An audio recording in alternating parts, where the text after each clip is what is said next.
Yo, it is snowing and it is so pretty outside. I mean, look at this, bro. I know my camera quality, at least the audio, is pretty bad, because, you know, Android gang. But damn, it is snowing. I mean, it snows all the time. It's Colorado. But it is so beautiful. And we're about to go catch a snow rent and go on the snow route in Platinum. So it's actually quite fitting that it's snowing outside. Also, one cool thing is that if you have not watched my videos before, this Camry was the first video on this channel, and it's still running good, because, you know, it's a Toyota. But yeah, I mean, just like, look at this beautiful snow, bro. It's gonna snow a lot more tomorrow, though. Maybe I'll get a picture of it in, I don't know. But yeah, that's what I wanted to show you guys. It's it. We're in the toge. Yank the brake. You gotta yank it hard. Keep the speed and just Oh, shit. Fuck yeah. Oh shit. Jesus.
So grinding was successful, and I'm going to go ahead and show you guys all my Pokemon, as well as their items and movesets and stats, so you can get an idea of where I'm at.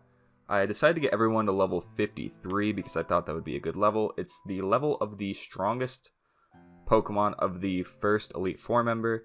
Then after that, we're going to have a hard time killing stuff, but that's okay. I wanted to go into it a little under-leveled. We can't use items either, so it's going to be really hard. But we have Gengar holding a spell tag. Even special attack and speed, which I thought was really cool. Then overall, like, the rest of his stats are just kind of terrible. And then we have Shadow Ball, Sludge Bomb, Destiny Bond, and Dark Pulse. I have the Destiny Bond for the tech in case I know I'm going to die. Then I can just take something out. It's pretty useful. Up next, we have Balloony, also holding the spell tag to have Shadow Ball hit a little bit harder. Very, very, very high HP. Easily the highest stat that I have on any of my Pokemon. It's almost at 240, which is a little ridiculous. Good attacking stats overall and good speed. So, yeah, this Pokemon's pretty good. Also, Flying Stab is useful because it has Minimize, Shadow Ball, Fly, and Explosion. Minimize just to maybe cheese out a win later. If I don't like Minimize, I'll replace it with an attacking move. But right now, Shadow Ball and Fly usually do well. Then Explosion is to get any surprise kills because Balloony actually has decent attack. So if we really need to, I can just click Explosion and take something down with me. It's pretty useful. Up next is Roomba, the Rotom. And by the way, in case you guys didn't know, I might have mentioned it earlier in the video, but we can't get the Rotom forms without an event key. So we're stuck with the regular base form Rotom, which is okay. He's holding the wide lens so that his moves can be a little bit more accurate. Bold nature, makes him more defensive. Great stats all around except for physical attack, but defense is good, special defense is good, speed is great, and special attack is great. So this Pokemon is just kind of like my jack of all trades, has great moves. I'm not sure about the last move, but right now it's got Discharge, Thunder, which is the heavy hitting move that hits most of the time thanks to Wide Lens. Ominous Wind is the Ghost type move. That's the strongest move I could give it. I could have given it Shadow Ball, but I decided to give that to a different Pokemon with my TM, so we're just going with Ominous Wind. It's mainly here for the Electric Stab, which is very useful. So yeah, and then Double Team in case we want to cheese some wins and have the opponent miss us a bunch of times, and then set up with Ominous Wind, I don't know. Up next is S-Death holding the Nevermelt Ice, and this is a Frostlass, which is a really, really, really cool Ghost type, might I add. This is probably my favorite member of the team. Ice and Ghost is just such a great stab combination. The design is cool, the cry is amazing, you know, it's just very entertaining. Great physical attack, which is weird because you assume this Pokemon will be a special attacker, but it has good physical attack, special attack, speed, and decent defenses, so this Pokemon is just overall good, but the speed is really high. But the main thing we have is the moveset, which is Ice Beam, Shadow Ball, Ice Fang, and Crunch. This Pokemon just hits really, really hard. It has amazing coverage, and yeah, there's not much to say about it besides it kills almost everything it touches, and it's very useful with its stab moves. So yeah, S-Death might be my team favorite. Up next, we have our starter, Ains, or Ains, or I think it's Ains. Holding the Metronome, which is an item I picked up from the Game Corner, which lets your moves that you use over and over again get stronger by 10%, I believe. So it's pretty useful. You can go up to like 200%, so I don't know exactly how the item works, but I just know it's really good. He was actually a lot easier to grind because he gains experience really fast, which is pretty good. If you noticed right here, his experience bar requires a lot less than everyone else's, like 8,000, 8,000, 8,000, 1,300. Balloony was the worst, but Ainz levels up really quick, so it was cool to grind him. Didn't take very long at all. Sassy nature, because Ainz is very sassy. And the extremely high physical attack, very high HP, incredible physical defense, and incredible special defense. The speed and special attack are terrible, but I mean, look at those other stats. They're kind of freaking ridiculous. So yeah, Ainz is our physical attacker. I mean, no one else even has close to physical attack. And is just our bulky Pokemon. So yeah, very useful guy. He comes in clutch in almost every battle and does some good damage. Very good coverage too, with Shadow Punch, Fire Punch, Ice Punch, and Rock Slide. I decided to delete Strength and to get Rock Slide just for a little bit more coverage. And yeah, he just hits really, really hard and has amazing coverage and takes hits like it's nothing. So very cool Pokemon, very cool Pokemon. And you guys might have thought I was going to use Giratina, but I actually decided to use the Haunter with the Everstone that we got traded. That's right. Yeah, Mindy thought she could bamboozle us with that Metacham trade. But we're actually going to take our Haunter to the Elite Four. And I didn't grind Haunter to level 53 like the others. Reason being, it was taking way too long, and Haunter would die real fast. And this is more of a Pokemon that I'm bringing for a joke, but it's still got a useful moveset. Good stats though, good speed, good special attack, can still revenge kill a good amount of stuff. And the moveset's pretty good. We got Shadow Ball, Dark Pulse, Toxic, and Attract. I might replace Dark Pulse with Explosion later. And this Pokemon is mainly supposed to get off Poison and Attract, and maybe revenge kill some Pokemon with Shadow Ball or Dark Pulse. It is one of the speedier members on our team. Actually, no, it's not. It's still slower than almost everybody. But it has good speed for a Pokemon. Our team's pretty fast. But, yeah, good speed, decent special attack, and it's mainly there for setting up Toxic and Attract. So, that's the team, and we're gonna go ahead and take on the Elite Four.